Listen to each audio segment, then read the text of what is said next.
welcome back to my channel. My name's Ellie, and if you can't tell from the video title already, I had coronavirus. So in this video, I'm just going to be talking to you about what that was like and a few really weird symptoms that I had, and I'm just going to talk you through the recovery process. So if you're interested in watching that, then stay tuned. So about 3 weeks ago, I developed a little bit of a tickly throat, really minor, and a bit of a headache as well. I felt a bit fatigued, tired, drained. That was it. So this was on the Tuesday, and I at work have to get tested every 2 weeks. I work in a private hospital, so I have to have a COVID swab every 2 weeks, which it's horrible, but yeah, I have to get it for work. So I had my COVID swab scheduled for the Thursday. I had a bit of a headache on the Tuesday, but by the night it went away fully, like it completely went away. So I didn't think anything of it. It then came round to my swab on Thursday, and you know when you just like have a feeling that something isn't quite right? I just had a feeling that I had coronavirus. It was really strange, and every time I get swabbed every 2 weeks, I'm like, this is the week I get it. And this time I was like, no, this is the week. And then I obviously had the test and it was positive. So yeah, I had the swab on the Thursday.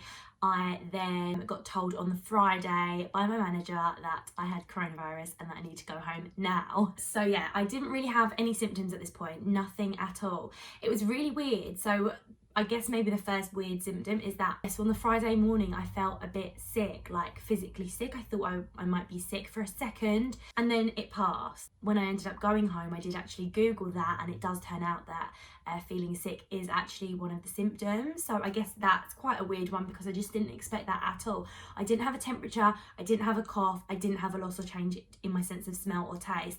Those are the main symptoms, and I didn't have any of them. I was basically asymptomatic at this point, but I had to obviously go home, and then I had to isolate from 10 days since my first symptom. Now, because I did have a headache and a tickly throat on the Tuesday, that was when I started my isolation, so it was 10 days from that point. And so I basically just had to stay in my room. My family had to keep away. I obviously didn't want to go near anyone in my household, so I stayed in my room. I fully isolated here for the full 10 days. I had a stock of masks and gloves for when I did go out my room. I'd make sure there was no one in the house. If I needed to go downstairs to the toilet, or if I needed to go get something to eat, I would make sure there wasn't anyone here. And then I would also make sure I had some gloves on and my mask. So symptom-wise, as the coronavirus obviously progressed through the 10 days, I did have a few different symptoms. I started getting a really runny nose. This was about 4 or 5 days into my isolation. I started getting a runny nose, and then it would be blocked up at night, quite stuffy, and I felt, you know, just really like it was almost mild flu symptoms. So like I had a bit of a headache, I felt really tired, I had a bit of a cold, really, just a cold. That's kind of what it was like, but I could still get up and walk around my room. It's not that big, as you can see, so it wasn't that fun or exciting, but there we go. And then a really weird symptom that I actually got on the second day of my isolation was I developed this aching sensation in my left thumb, which is so weird, and I don't know if this is linked to coronavirus at all, but yeah, it was really strange. I had this aching feeling in my thumb that lasted about 3 days. I'm not even joking, it was so weird. And all day, anytime I moved it, it just really ached and hurt, and it was really weird. But yeah, after about 3 days, that went away, so that wasn't a problem anymore. I then kind of, I guess, just felt normal for the rest of the time. I think I'm quite lucky, I guess, because I'm quite young. I'm 24 and I've got no underlying health conditions. So I think for me it was quite an easy time. Definitely not what I expected at all. When I got told I had coronavirus, I was like, oh my God. You know, I was worrying so much, and I really didn't need to. It was a breeze for me. I get that it's not like that for a lot of people, especially if you're older or maybe younger or have underlying health conditions. I guess I was really lucky and it was really easy. I did end up losing my sense of smell and taste about 1 week in. As I said, I was feeling quite fluey, so I got my dad to make me some chicken soup. He's a really good cook, so he made me his famous chicken soup, and that always helps me. And I went to taste it, and I was so excited for all the chicken flavour, and nothing. I couldn't taste anything, and I was like, oh my god, it's happened. I've lost my sense of taste. I then ran into the kitchen and opened up our coffee granules and had a sniff of the coffee beans, and I could not smell anything. And it was really weird. I was like whiffing in the coffee beans, like, give me something, and I couldn't smell anything. So that was really strange. It lasted, yeah, about a week, and then it did come back towards the end of my second week in isolation. So the last few days it came back, thank God, because I love my food, so I was so happy I could taste and smell everything. I have heard that that can last a few months, so I'm really happy that that's come back. Although I do sometimes question whether it is fully back. So for example, when I go down to clean my teeth, I find that my toothpaste tastes really weird, not like it normally does. And there's some other things that I've eaten that I'm like, this tastes a bit weird. So I don't know if it's back fully, it probably isn't, but yeah, I can't wait for that day when it comes back. So when I first got back from work, I had to obviously isolate and stay in my room.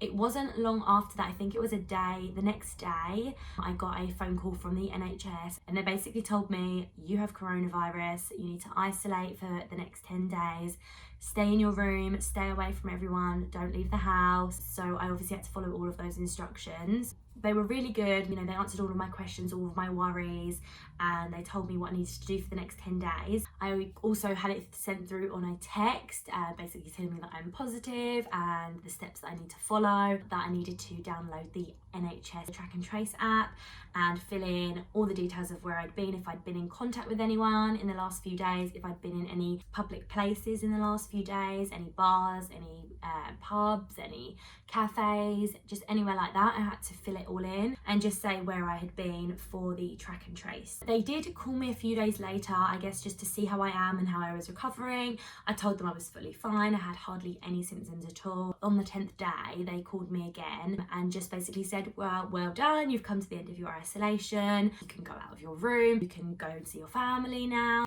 you can go back to work. Obviously I was a bit skeptical at first. I was like, well, what, so just randomly, you know, the virus is gone, like how does it work? And they did inform me that you are the most contagious in the first few days, so by the 10th day it's definitely out of your system, like there's no way you'll infect anyone.